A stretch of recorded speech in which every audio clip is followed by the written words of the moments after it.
Ainsi mourut l'un des plus grands rois de la France. On a vainement contesté son mérite. Il n'est plus permis aujourd'hui de le mettre en doute. Il suffit d'ouvrir ses œuvres et ses lettres. On y verra Louis XIV suivre et diriger les affaires les plus difficiles et malgré la suffisance de son éducation, deviner le plus souvent la vérité. Ce tact exquis des hommes et des choses, ce jugement toujours infaillible, ont été les principales et les plus précieuses de ses qualités. Joignons-y d'autres vertus royales. La volonté, le courage, l'amour du travail, la conscience de ses devoirs, la religion de la patrie. On sait sa belle parole en refusant le salut au pavillon de la Grande-Bretagne. Le roi d'Angleterre et son chancelier peuvent bien voir à peu près quelles sont mes forces, mais ils ne voient pas mon cœur. On lui a reproché sa dureté, ses guerres, son luxe, son orgueil, ses amours adultères. Nous n'essaierons pas de les défendre. Il faut dire toutefois qu'ils eurent des passions, et non des vices. Que, né avec une nature ardente, il a été corrompu dès le berceau par les flatteurs. Qu'enfin, parmi ses courtisans et ses ministres, il ne lui a pas été donné, dans sa longue carrière, de rencontrer un seul ami. Cette solitude, au milieu d'une cour agenouillée à ses pieds, explique son égoïsme monstrueux et insensé. Despote adoré, demi-dieu, et comme fils du soleil, dont il avait pris l'emblème, il dut préférer la dictature de Richelieu au gouvernement modéré d'Henri IV. Il a servi tous les corps de l'État, la noblesse, les parlements, l'armée, supprima les dernières franchises échappées au cardinal, courba tous les fronts sous le même joug, renversa toutes les barrières, mais aussi tous les remparts de la monarchie. Impatient de toute dissidence, même religieuse, il a imposé à notre pays le plus lourd despotisme qu'il ait jamais porté, proscrit 500 000 Français, ravagé 4 provinces et tué 100 000 hommes dans les Cévennes. Disons-le cependant pour être juste, son despotisme a été éclatant de puissance et de gloire.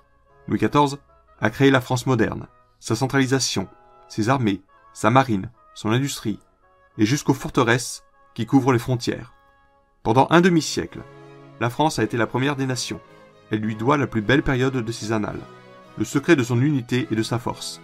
Secondé par ses ministres, Louis XIV lutte pendant 60 ans contre l'Europe, place son petit-fils sur le trône de Charles Quint, prend et garde 5 provinces. Avec la gloire des armes, il donne à son pays la gloire plus pure des lettres. Reprenant la tradition interrompue des Valois, il aime, il secourt, il honore ses hommes, dont les œuvres vont conquérir le monde, et qui lui composent un radieux cortège d'immortalité. À l'exemple de François Ier, il recherche dans l'Europe entière les artistes et les savants. Colbert écrit au Hollandais Vossius en lui adressant une pension. Le roi qui n'est pas votre souverain veut du moins être votre bienfaiteur. Au dehors comme au dedans, Louis XIV a répudié la sage politique d'Henri IV. Il épouvanta l'Europe par les hauteurs de sa diplomatie, le nombre de ses armées, son incessante intervention dans les pays voisins, et réunit contre lui avec l'Autriche et l'Italie toutes nos anciens alliés, les protestants de l'Allemagne, la Hollande, l'Angleterre. Il n'a ni la fortune d'Henri IV, ni le génie de Richelieu. Il est vaincu, ébranlé, et toutefois, remarquable prestige du caractère, il semble plus roi que ses aïeux. L'autorité de son nom a encore grandi depuis sa mort.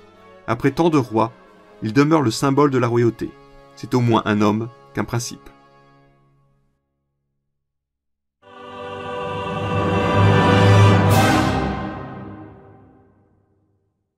Si vous aussi vous avez apprécié cette vidéo et si vous pensez comme ce passionné, Soy Alfonso Díez de Castilla y de León y apruebo este video. je vous invite à laisser votre avis, liker la vidéo, vous abonner à la chaîne et pourquoi pas partager cette vidéo. Merci.